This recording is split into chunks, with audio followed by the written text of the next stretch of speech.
Ladies and gentlemen, welcome to the Source Material Comics Podcast. We have returned, and when I say we, it's me, Jesse Starcher, and that over there is Evan Bevins.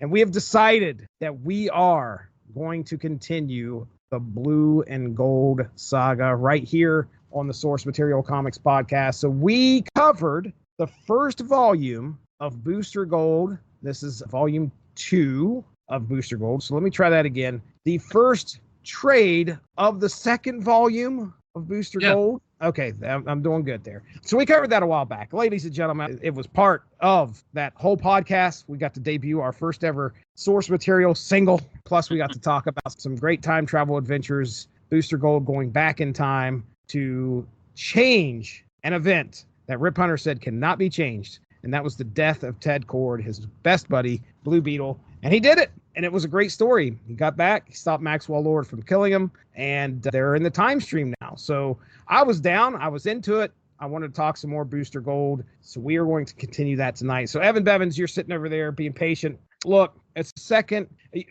I guess what we can do is kind of go back in case anybody missed the first episode. You were, if I remember correctly, you were picking this up off the shelf, right? Yes, I think it ran for 49 issues. I think the last issue was 47, but as we'll talk about tonight, there were some interesting choices in the numbering. Yes, indeed. Which I approve of, unlike some subjective numbering that titles do nowadays. But yeah, I was buying it from the get-go. I was hooked with that first storyline. I think I pitched it to you as DC Superheroes Quantum Leap. Right. With Booster traveling through the time stream, striving to put right what originally went right and then went wrong. So it's not a one-to-one comparison. Right. But we saw him make sure Hal Jordan did become Green Lantern and inadvertently create the Sinestro Corps, outdrink Jonah Hex to save Superman's Earth father's ancestor, and then drunk drive a time sphere into the cosmic treadmill. Yep. Rear-ending Barry Allen. Yes, indeed, and leading to an important life lesson for young Wally West. Mm-hmm. That's why you don't drink and drive, Wally. Then we saw Booster try repeatedly and fail to save Batgirl from being shot by the Joker in The Killing Joke. That's right. Which Rip used to illustrate to Booster that some things in the past just can't be changed. So, no, Booster, you can't go save your best friend, except here comes the Blue Beetles of the past, present, and future to take Booster to do just that. That's right. The Blue Beetles. We have Dan Garrett, we have Jaime Reyes, and then we have the Blue Beetle of the 25th century. Something like that, yeah. Well, a far future. We'll just put it that way.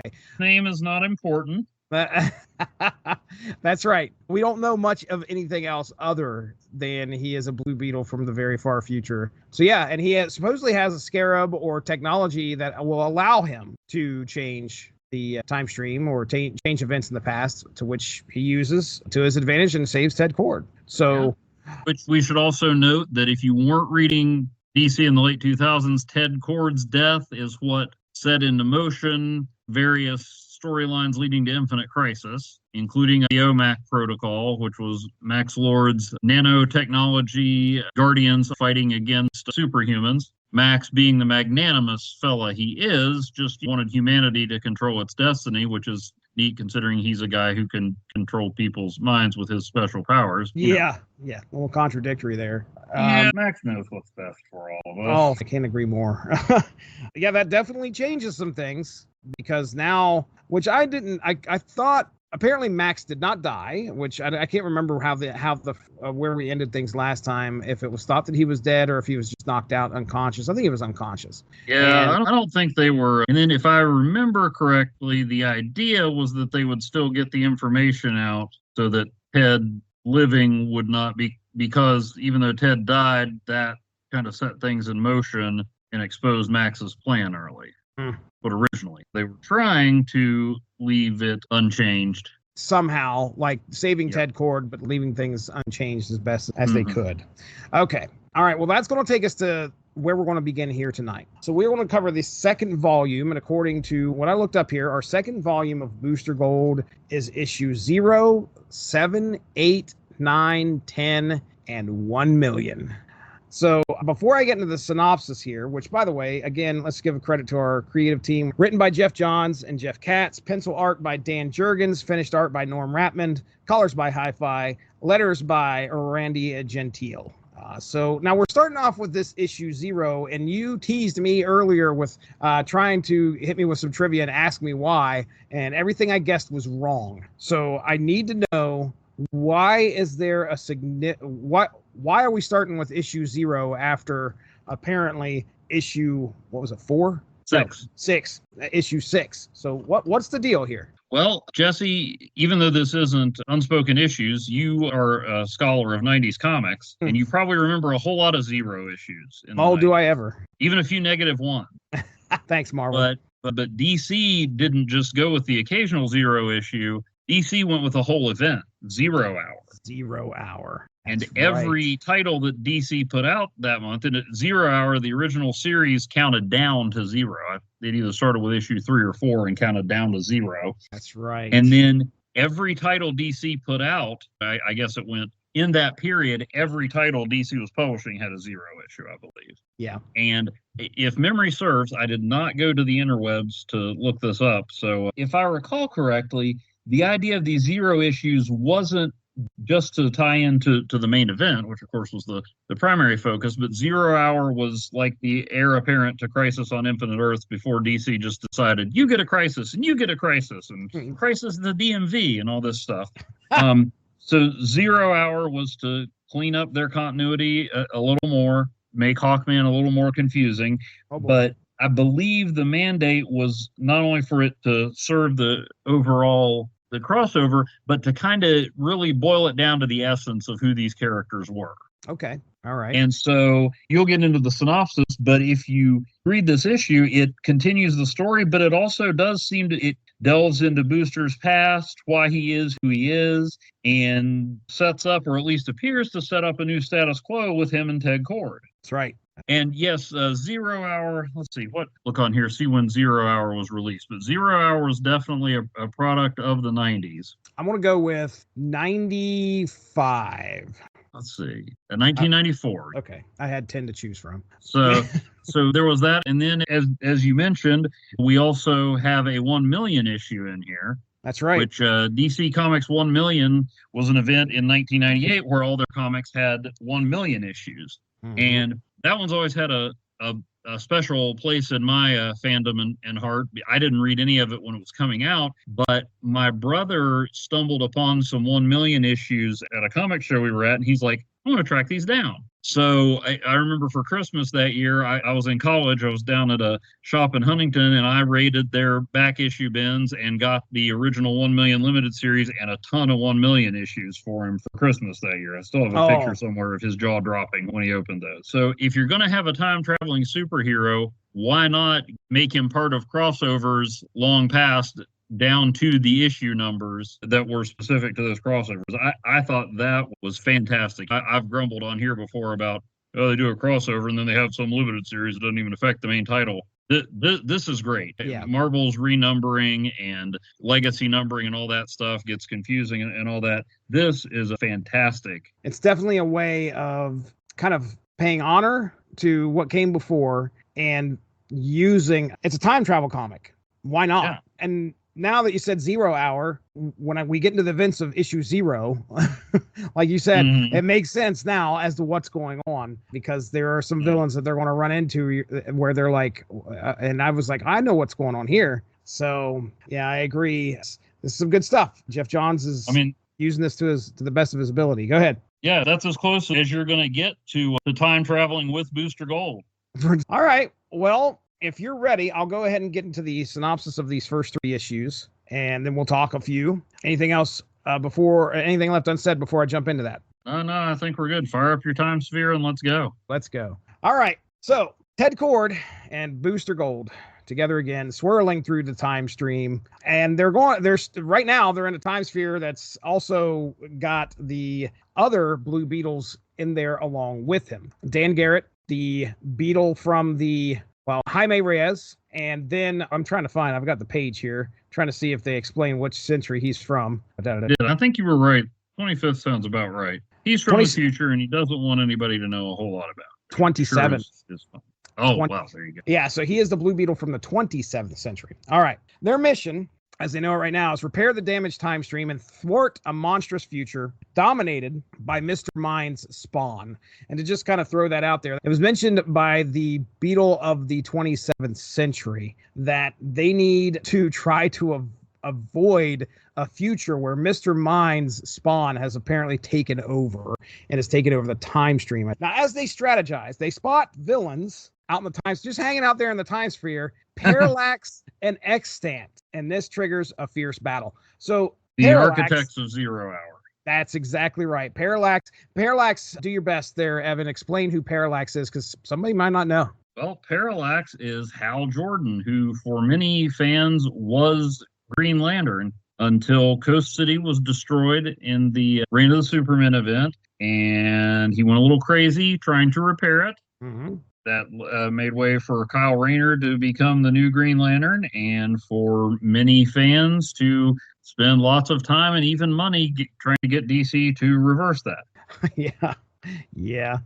All right, Extant. So you got to tell them who Extant is now. Oh, man. He's Hank Hall of Hawk and Dove fame. That's right. And he messed with the time stream. I didn't ever read 0 Hour. It is on my shelf. I need to get around to reading that at some point. But yeah, he showed up in a JSA comic I read, and I have a hero click of him, and that's about it.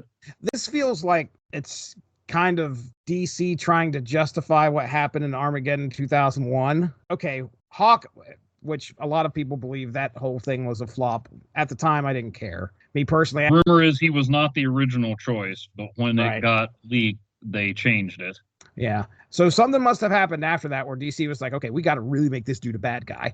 And at some point he becomes Extant. He's involved, which is that Hawk in Armageddon 2001 is a bit different than Extant, of all people, who meddles with the time stream and has got all sorts of crazy ideas in regards to what they're going to do here. So either way, Parallax and Extant are teaming up. They're hanging out there in the time stream. And sure enough, Blue Beetle, all the Beetles, I should say, and Booster run into them, and there's a big battle that happens. At the end of the battle, the heroes are thrown into the 25th century, landing in a pivotal moment from Booster's past. Now, Booster, all this figuring things out, and he realizes that this is the time where he makes the decision to throw the game that basically gets him banned from football, if I remember correctly. Right. The big game between Gotham University and Ohio State. Ohio State.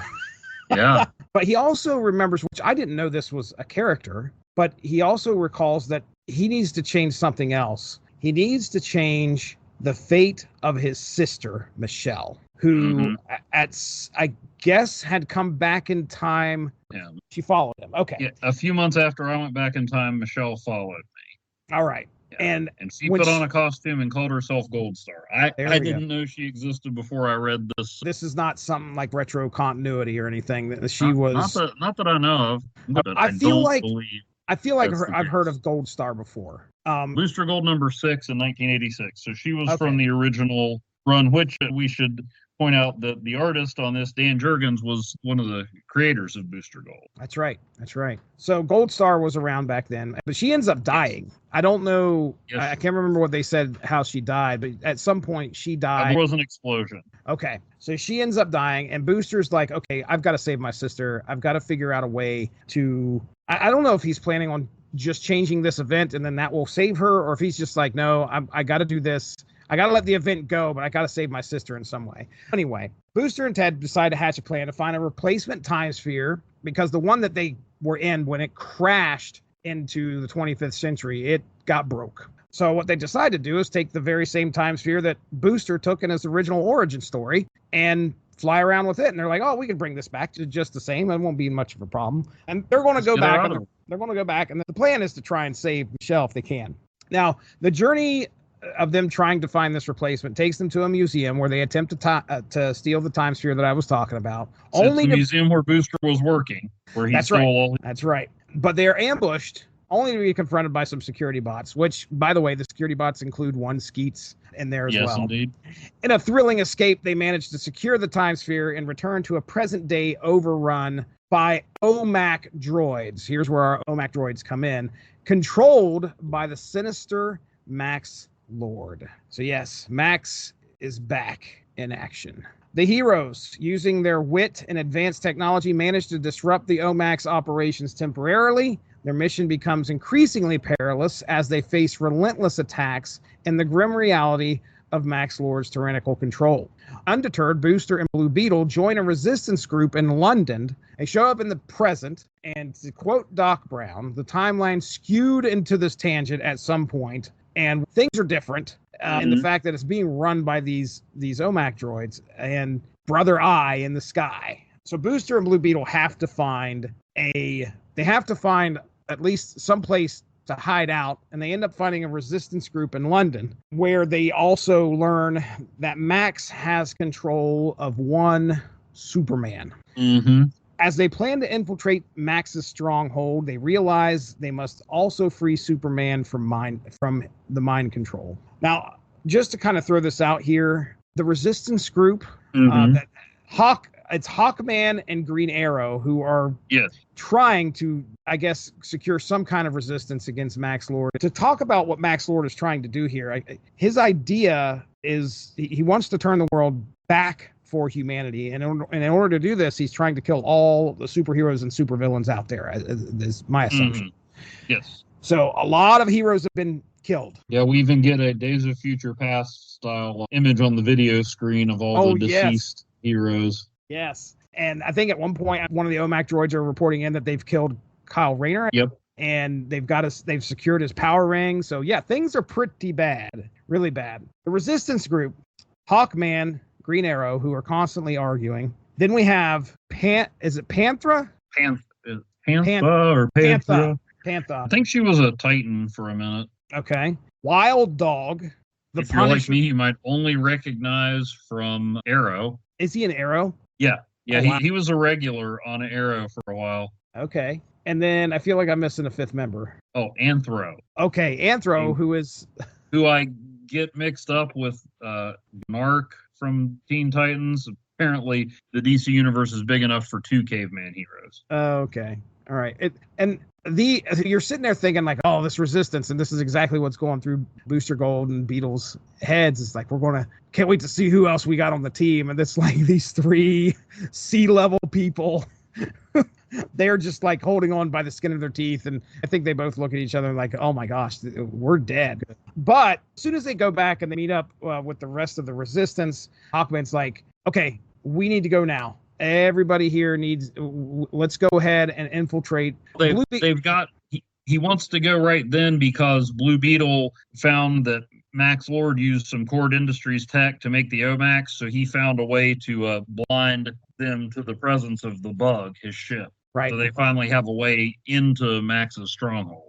And Hawkman's like, we got to go now. Let's do this. Let's infiltrate this stronghold. So they all hop into the bug and they head to the stronghold because once they get there. Now, what's interesting is you learn that Max has been trying to push Superman to kill other people. Even though he's got him under his control, he cannot get Superman to kill somebody. He can have him do just about anything else. He can have him capture him. He can go fight people, but he will not straight up kill somebody. As they plan to infiltrate Max's stronghold, they realize they must also free Superman from mind control. The climax sees the heroes battling through waves of OMACs, with Green Arrow and other allies making critical interventions. The situation turns dire when Green Arrow is transformed into an OMAC, which, by the way, it's a nanite virus that just takes and turns people into these androids. Green Arrow is turned into an OMAC.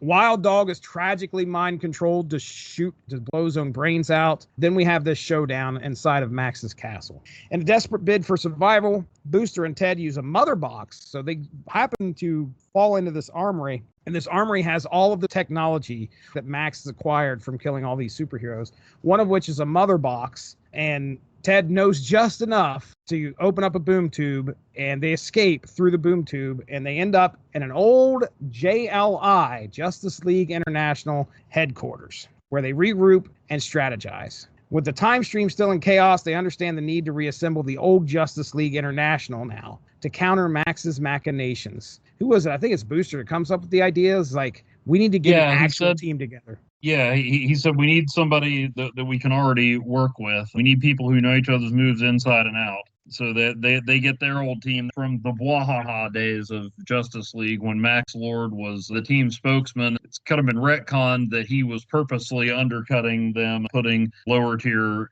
people on the team and things like that. Before he was just an opportunistic jerk, now he's straight up evil.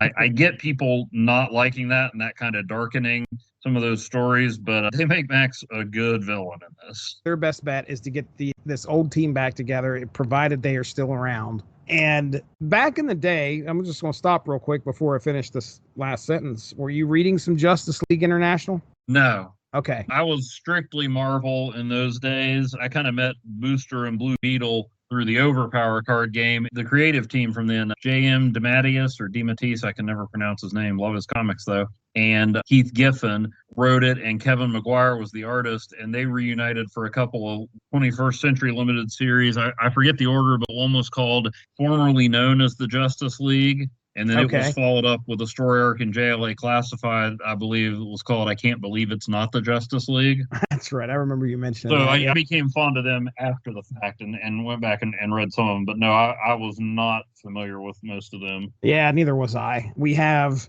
the members. I'm going to try to do this off the top of my head. We have Guy Gardner, Green Lantern. Yeah. Fire and Ice, Martian Manhunter. Mm-hmm. I feel like I'm missing somebody. Obviously, Blue Beetle. Booster Blue Beetle. Is there somebody else I'm missing? Mr. Miracle. Mr. Miracle, Rocket Red. Rocket Red? Yeah, Soviet Iron Man, basically. Okay.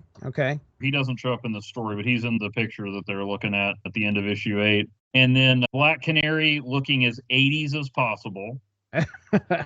And Batman. Batman, that's right. Batman. Okay. All right. So yes, their idea is like, okay, we're back here. We need to see if we can find the rest of the members of the JLI and try to put an end to Max's machinations. Now, side story time. Okay. Meanwhile, during all of this, who knows? It's time travel. Rip Hunter, Skeets, and Booster's ancestors, which are, oh my goodness, I had their names here. Help me, Evan. You remember off the top of your head? I just saw him. What was her name? No. It's not Levin. That's what I'm thinking. Her last name. Oh, shoot. But they're his ancestors who have barely met. And Daniel Carter. Yeah, who masqueraded as Supernova during 52 for a while. And then, Rose Levin. Rose, okay. All right. There's a reporter who's trying to get a story on Booster Gold and is not thrilled to know that she's destined to have children with this nitwit Daniel.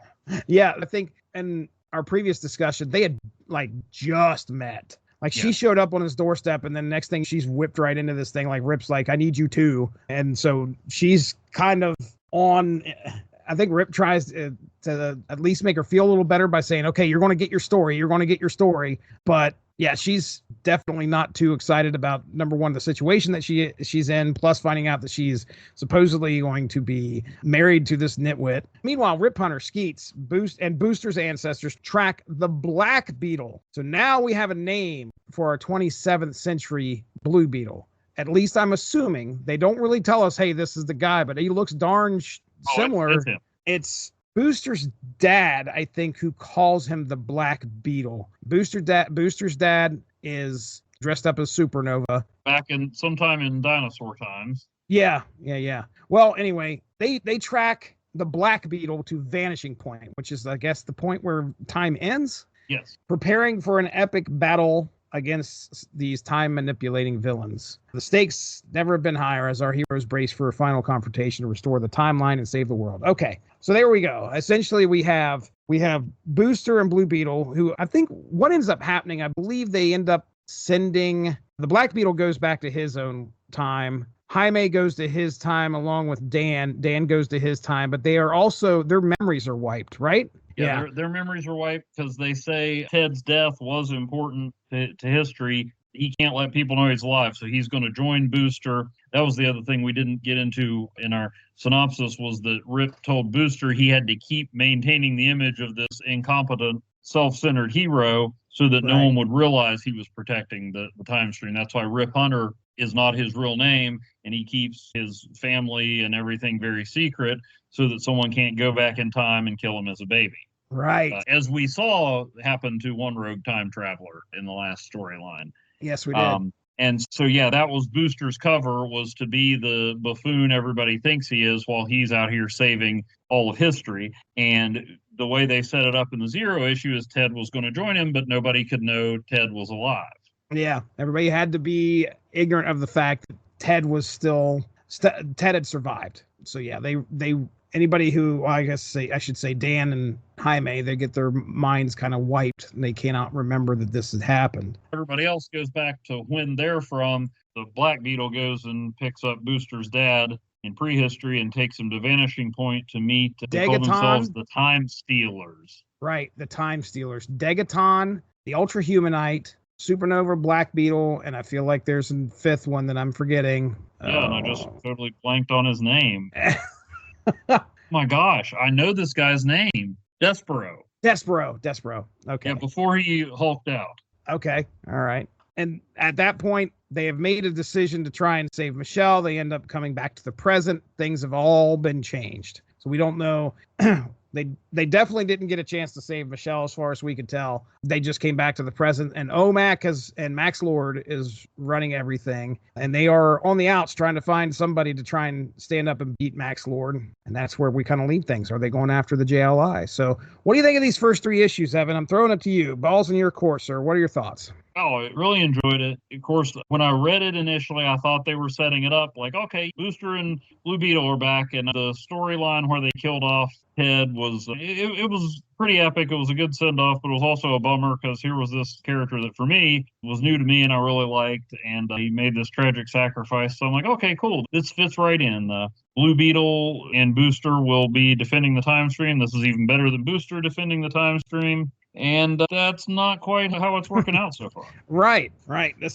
We are smack dab into, some type of alternate history that's got to be changed. And it's not good. Because Max Lord has come out on top, it feels like. Yeah, it's kind of hard to remember because there have been like 57 crises since then. But I was pretty into DC then, and this was a huge deal, this OMAC project. In the original story, Max did have Superman under his control, and a pretty infamous moment, Wonder Woman broke his neck.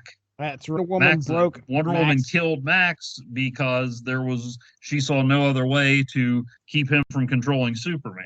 Yeah. And that put a strain on the already strained relationships of DC's heroes, and that was kind of a foundational thing. But the OMACs were a huge threat and playing into Infinite Crisis. So this came out maybe a year after that or thereabouts. So this was more of a product of its time. But right then, it was a huge deal. It was an event. Yeah, and we'd moved on, and it's like, nope, this is still a threat because they meddled with the time stream.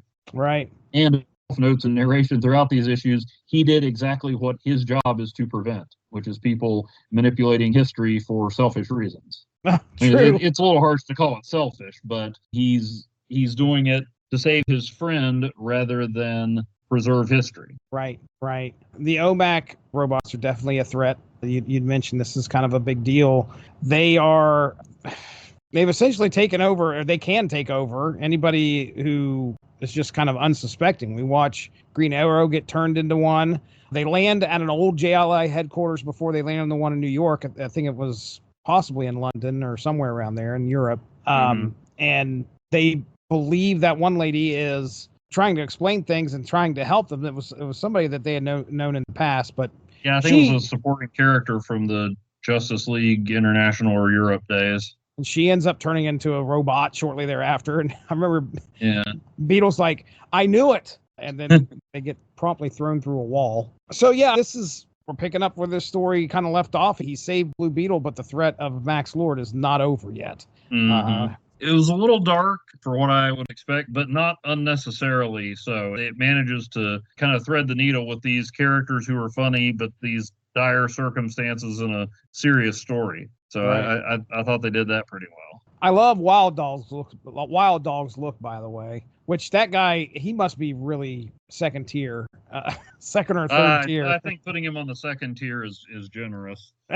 This guy is, okay, imagine the Punisher, but number one, strip away about, half his intelligence, and then also throw like a hockey mask on him. And then you might have Wild Dog. I think at one point during the battle in the fortress against Max Lord's soldiers, like he's just firing blindly, almost hitting his teammates at some point. I've never read a story with him. He's actually the one that takes Bantha out. Oh, that's right. And Maxwell Lord grabs a hold of him, and it's real easy to just. Yeah. Or maybe Max got him to shoot Bantha. I think Max did. Yeah. Regardless, he was still pretty reckless with his aim. Ollie and Hawkman, I don't know much about these characters. Have they never got along before? Because that's definitely that's more history I've heard than seen. Although I know when Ollie came back from the dead, like it wasn't long before they were coming to blows. To simplify it, and I hate to put people in boxes, but basically Ollie's really liberal and Hawkman's really conservative. Okay. And so Hawkman's kind of a real law and order. Not that people who are liberal are against law and order, but Hawkman's kind of really hardcore, violent, hit him hard and fast. He's definitely a hothead. And I think that when they go into the castle, like somebody's trying, I can't remember who's trying, it might have been Ollie's trying to talk him down, like, hey, you got to use some stealth here. We can't just straight up go in here and start, because Max will know we're here and immediately have the advantage. We have to be quiet. And it's kind of like they got to try and talk Hawkman down to like calm down, put some thought into this first. Yeah. And then as quick as Ollie gets turned into an OMAC, Hawkman's gone. He roasts Hawkman. He blasts Hawkman, yeah. Right. Hawkman's dead. I mean, two pages and it's down to Booster and Blue Beetle again. Mm-hmm. I love the beginning of this, like where we're kind of toying with time again. Like they take Booster into that and he's placed in that one moment where everything kind of changes for him. The time sphere getting broke, that's a big deal. We haven't really settled that yet. They just went back in time with the time sphere that they have. And then they were going to bring back the time sphere that Booster took and just have Rip give him a ride. It's like picking up your car. Oh, yeah. It's kind of how they described it, but yeah. So we got a little bit of a problem on our hands if this time sphere doesn't get back there, because that was in my mind. I knew that was kind of in my mind. I was like, we're dancing around paradox territory and the time's ticking. That's not really addressed too much here in these first 3 issues, but trust me, it's going to come up in these next 3. All right. Well, if you're ready, man, I'll go ahead and jump into the synopsis of the next 3, unless you got anything else you want to say. I'm ready to go? Good to go. All right. Issue 9. Let me find it here. Maxwell, Lord, and Superman transport to the OMAC satellite, where Max has captured Kimio Hoshi, who is known as Dr. Light, and is now... She was also in the League back then in the JLI days. She wasn't in that picture, so I forgot about that, but she was part of that era. Okay. And his intent with her is he's going to drain her power to sustain the satellite. Meanwhile, Booster Gold and Ted Cord search for Batman, with Booster suffering waves of mysterious pain for some reason. Ted's mother box locates former JLI teammate Mr. Miracle, whom they rescue from captivity. In the snowy mountains of... Go ahead. If you don't mind me throwing in this detail, he was being held captive at Belle Rev Prison, home of the Suicide Squad, which Max has turned into a prison just for Mr. Miracle, who is the ultimate escapist. So it's an entire prison of constantly evolving traps to try to keep him in. In the snowy mountains of Norway, Green Lantern, Guy Gardner, and Fire ponder their next move against Maxwell Lord. Have to remember, this is alternate continuity. I know Guy loses the ring at some point, becomes Warrior. He hasn't lost the ring at this point. Okay, all right. In the present, he's wielding the ring in Infinite Crisis, and this is around that time. So a full-fledged Green Lantern again. All right.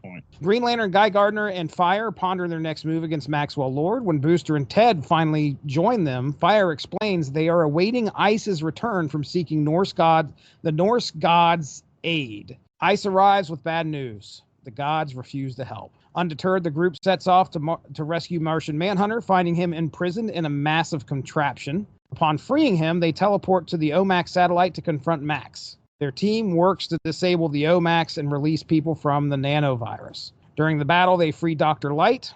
A checkmate guard reveals himself as Batman, and he's quite annoyed that his covert mission has been exposed. And he's in his Batman costume under the checkmate suit. Of course, which I think that's something I've heard Billy talk about, I believe. There was an issue of Brave and the Bold where Batman was sneaking into Gotham Police headquarters and he was in his full Batman costume, but he had a police jacket and a hat on. Booster explains that Brother Eye, the system controlling the OMACs, is now sentient and must be destroyed. Booster heads to the control room and hits a large red button, I assume to shut everything down. Martian Manhunter engages in a mental duel with Maxwell Lord to free Superman, nearly overwhelmed until Dr. Light shows up and blasts a hole through Lord's chest. As Superman recovers, he reveals that Lord had forced him to watch Lois's murder. It's horrible.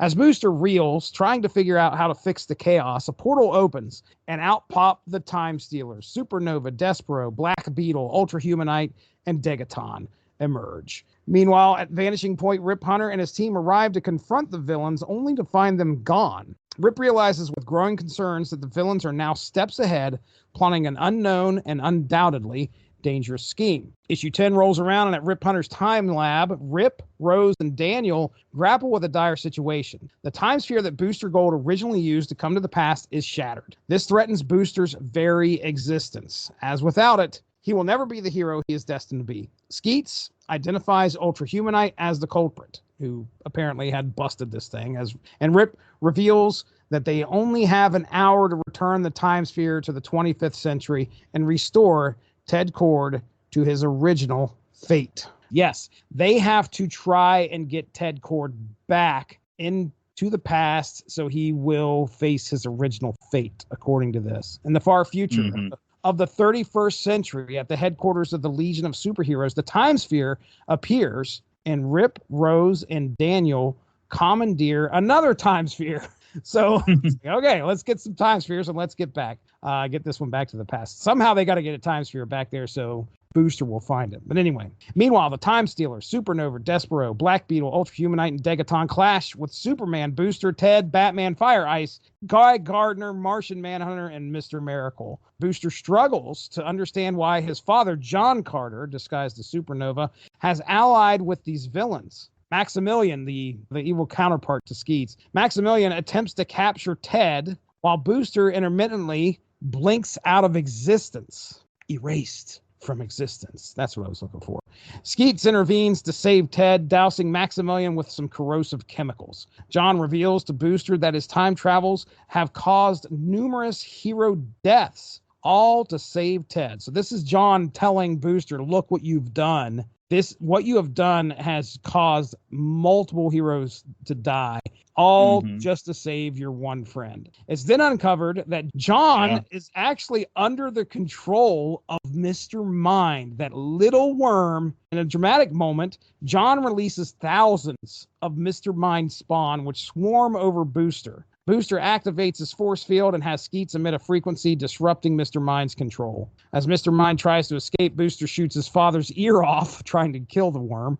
Ted chases it down and crushes the worm-like villain underfoot, killing him. Despite the victory, Booster continues to fade. Ted rallies the team to escape, hoping Rip can save Booster. In a tragic turn, Black Beetle, during the fray, kills Fire with some type of an energy beam, leaving Ted dismayed. He contemplates sacrificing himself to reset the timeline. So things are creeping into his head like, I just need to go back and I need to get killed because this is getting bad. Heading for the Time Stealers' time sphere, Ted aims to return to the past to be killed by Maxwell Lord. Black Beetle intervenes, though, and says, no, you must live so that Jaime does not become the Blue Beetle, and therefore somebody significant to the Black Beetle doesn't die. All right. Now, in this chaos, as they're going into this time sphere, Black Beetle ends up losing the scarab that gives him his powers in the middle of things. And as the time sphere vanishes, Booster gets one last look at his friend before he fades away. And then I think things fade to white at the end of that issue. And then we get our next final issue is issue 1 million. Booster Gold and Skeets are swept into a time storm, rematerializing in the year 1 million. They meet Peter Platinum, a local hero annoyed by their interference with his recent escapades. I mean, I guess that works. No buts about it.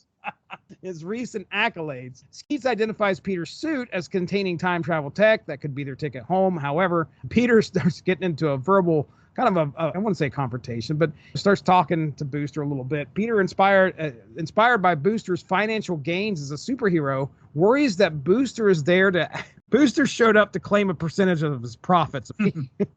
Basically he's saying that Booster had the right idea, but he wasn't smart enough to pull off the con. Right, and that is kind of like what Peter Platinum is all about here. Well, Rip Hunter suddenly appears, urging Booster to get into the time sphere. He explains that Ted Kord has returned to the moment Maxwell Lord killed him, thus restoring the timeline. Frustrated by Rip's insistence that time cannot be changed, Booster hops into the time sphere and then promptly quits thereafter. The next day in Las Vegas, Booster and Skeets address a disturbance involving the Royal Flush Gang. With Green Arrow and Green Lantern's help, they defeat the gang. Batman then summons Booster to the Batcave. Expecting a reprimand, Booster has instead shown photos of the night he tried to stop the Joker from paralyzing Barbara Gordon. Booster recounts his failed attempt and laments over Ted's fate.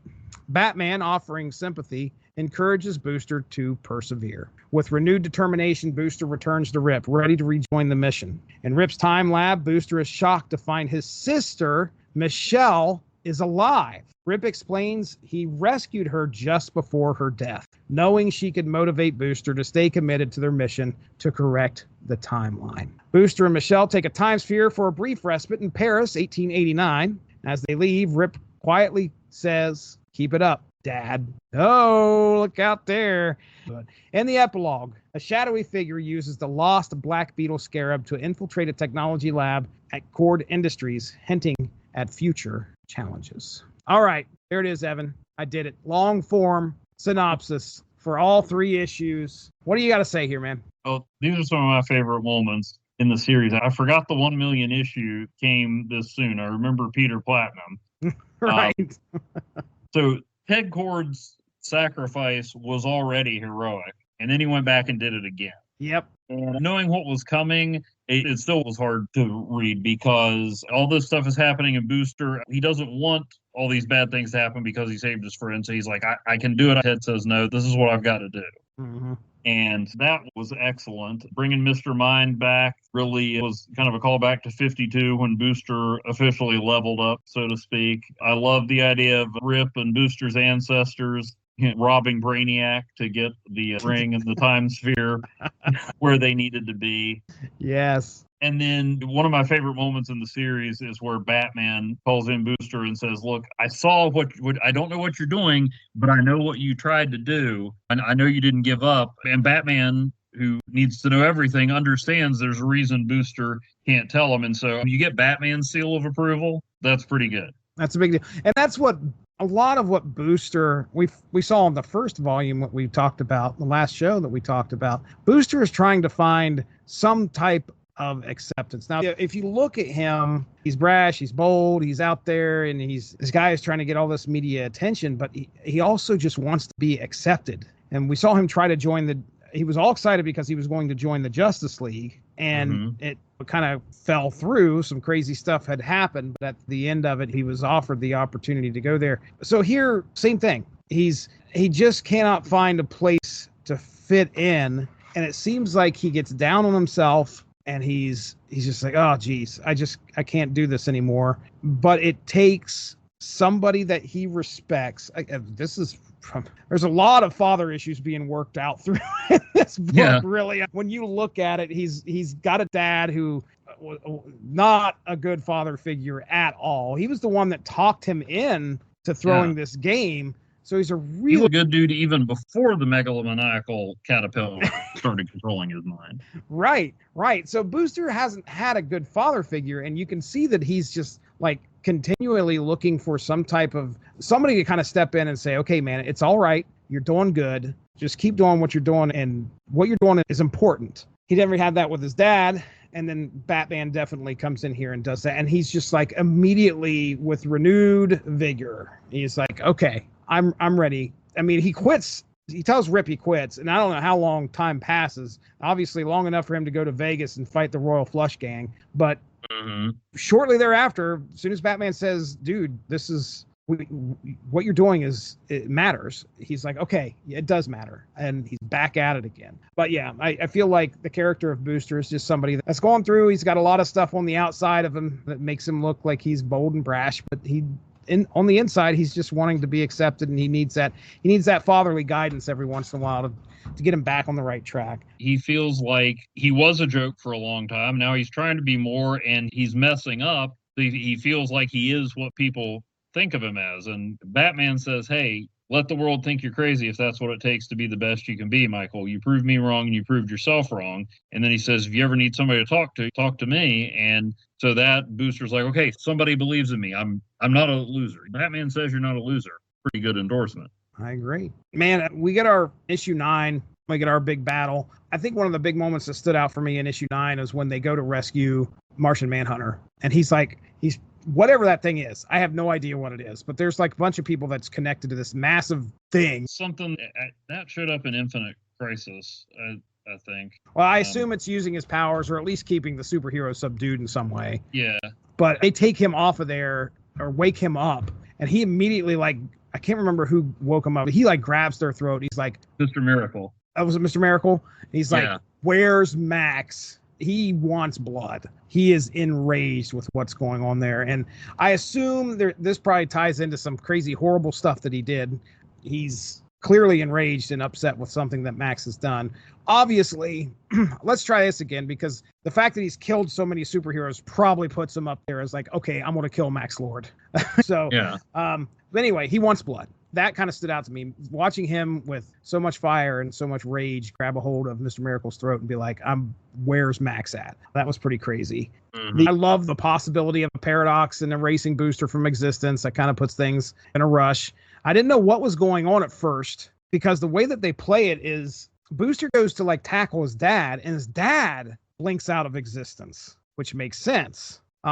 And then Booster starts doing it a little bit more. I don't know if his dad blinked out of existence. He might have I think the supernova suit can go intangible. Okay, well, if that's the case. I thought the same thing you did. I was looking at it, I'm like, wait, why is his dad blinking out? Because that's one thing his dad said was like, yeah, we can stop him from becoming a hero, but don't stop me from living. Okay. Well, so yeah, but that was confusing. But I believe that's one of the things the supernova armor can do. All right.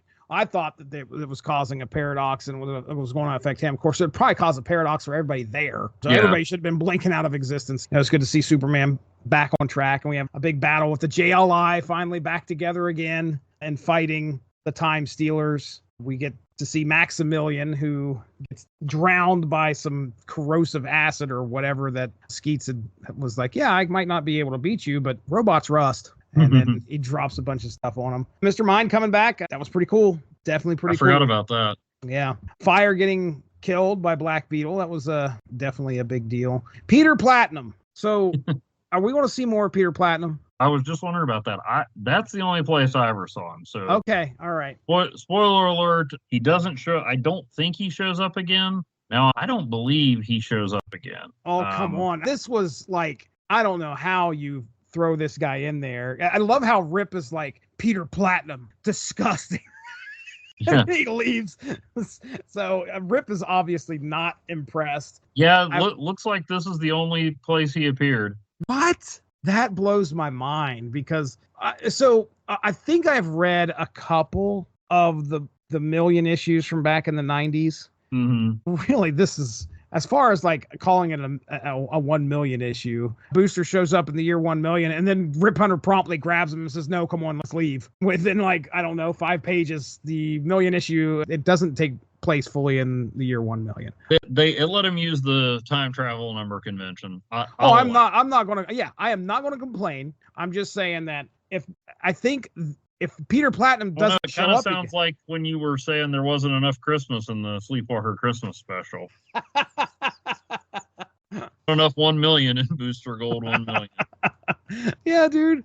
But you throw Peter Platinum in there and you're like, oh, this guy's got to show back up at some point, right? Guess not. All right, well, let's talk about the big elephant in the room, and that's the final words of Rip Hunter at the end of issue 1 million. So am I right here? The Booster is Rip's dad? Yes. Wow. What a revelation. Did we know this before? We didn't, did we? We did not. Okay, thank goodness. They did make a big emphasis, and it didn't seem that out of place because you're learning about being a time master, training Booster to do it. So they kept making a big deal about how Rip Hunter wasn't his real name and nobody knew where he came from or whatever. And I don't think I was suspecting that he was part of the family. Right. Well, it makes sense now as to why he's obviously involved in what Booster's doing and trying to make sure that everything goes off without a hitch for his ancestors as well, Rose and Daniel. So that's pretty cool. And then, of course, we got Michelle. Michelle's back. Kind of strange because that didn't happen in these 3 issues. Well, it did. Booster asked him, well, how could you do that? And Rip says, well, I figured even though she died in the past, she's from the future, so maybe there was a loophole. Even more simple than that is just that Michelle's death didn't, not that it wasn't important, but it didn't set in motion all these events. Her death wasn't a pivotal moment in history or whatever, like with when Ted didn't die, it stopped a lot of things from happening and allowed Max to gain a foothold and all this, whereas Michelle's death didn't alter history, so to speak.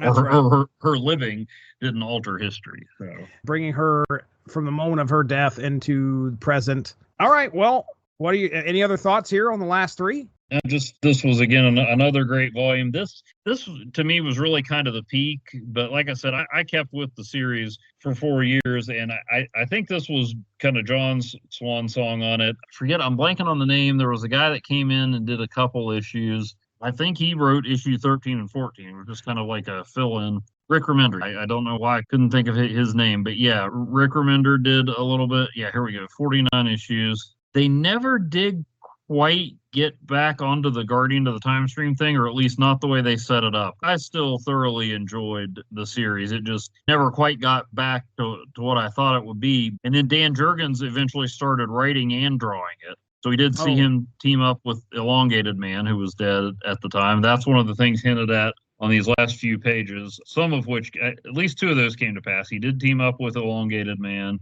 There was a part where Michelle posed as Batgirl. I'm not sure about the others. So you had Dan Jurgens writing it for a while. And then eventually Keith Giffen came on, who wrote a lot of Booster and Blue Beetle in Justice League International. Okay. So you always had guys who really knew and understood the character. I loved what Jeff Johns did with these first 12 issues. Like I said, that might be the high point of the series to me, but it was after that you had Dan Jurgens that created him, and then Keith Giffen that helped really define who he was, and J.M. DeMatteis, they both co-wrote it for a while. So the whole time it was just people who really knew and appreciated the character. I absolutely loved it. I was totally bummed when it ended after Flashpoint and the New 52, even though they had a Justice League International book where Booster was kind of like the central character, but it just wasn't the same. And then at some point, the previous Booster showed up, like kind of lost in the time stream. But forget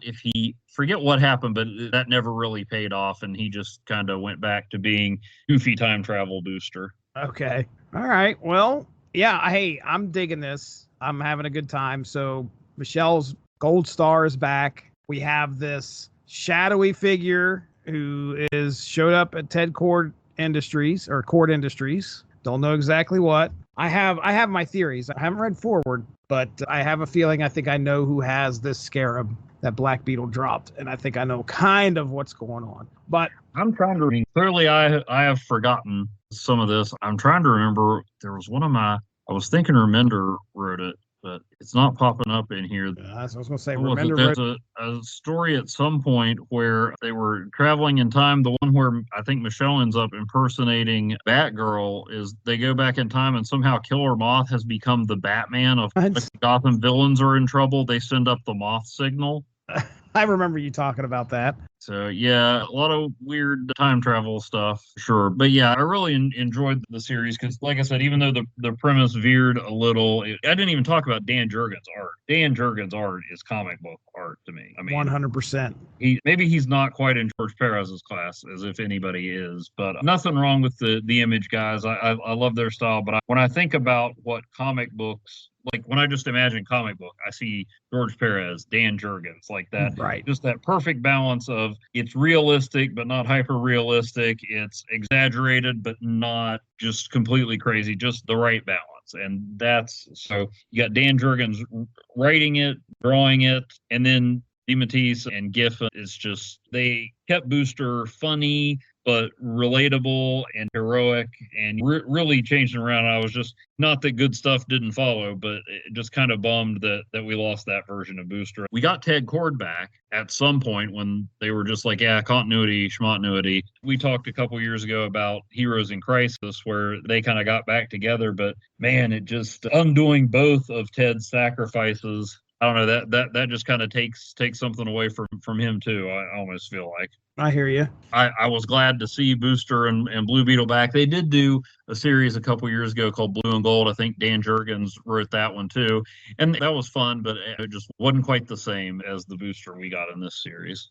Are we going to do volume 3? Or are you? I'm up for it. Absolutely. All right. So at some point in the future, you can hear us move forward with the next volume as we continue with the adventures of at least Booster Gold. Blue Beetle come back? I don't know. We'll have to find out. Well, we will see some more of Michelle. She sticks around, and Rip Hunter is a part of it. Okay. Yeah. And there was a spinoff series too called Time Masters that was about when Batman was dead. It was Rip Hunter, Booster, Superman, and Green Lantern looking for Batman in the time stream. Oh, really? Okay. Yeah. Ah, neat. All right, man. Well, we did it. Let's go ahead and we'll get into plugs here. So what do you got going on over at Asterisk 51? Well, I'm getting close to the end of the first run of Amalgam Comics, of actually scanning and sizing pictures while we were finishing up there. Got Dr. Strange Fate and X Patrol to finish off the first round. Then hopefully they'll be posted by the time this comes out. In some of my shopping excursions to Dollar Tree, found some movies that tie right in with the 2024 Olympics, as you might expect. Wow. Got that. And for people who don't like politics in their bargain movie bins, I'm sorry, I do have a special Republican National Convention installment of hashtag Dollar Tree Cinema featuring Smokey and the Bandit 2. Not a stretch at all. Yes, going to be looking through some. I've had a few posts about things from this year's Free Comic Book Day. Going to get back into some of the older ones, but I try to do every other Friday, hashtag Free Comic Friday. Just seeing which ones work and which ones maybe don't work so well. All right. Well, as for myself, listen, folks, you're most likely listening to this podcast on the Source Material Comics feed, where we have some great shows. You're listening to Source Material, where we talk about comics of any era. We're at over 300 and some episodes here on Source Material, and so there's plenty out there in the archive to go check out. I'd tell you, absolutely check out Volume 1 of Booster Gold. It's in the archive. You can check that out. 90s Comics, we do them right here on the Unspoken Issues podcast, right here on the Source Material Comics feed. 90s Comics, we talk 90s comics. We have a good time doing it. It's me, it's Dean Compton, it's Derry, it's Evan, it's Chris. Matthew Price comes on there every once in a while. We have a great time. Recently, I don't think it's aired yet, but it's either going to air or aired recently. We had a discussion on a book called Enemy Ace War Idol. And you talk about a powerful book. So that was me, Dean, and Derry who discussed that. We mentioned it already earlier in this episode. You could check us out talking about Aztec #1 and some superhero crossovers. Marvel, DC throwing some superheroes together from each of their respective companies to either do battle or team up. Check that out. That's out there as well. And we can't forget Snap Material, where me and Evan talk about Marvel Snap, that mobile game. That is insane. All right, folks, we're out of here. That's Evan. I'm Jesse. Thanks for joining us. Have a good one. Bye-bye.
You can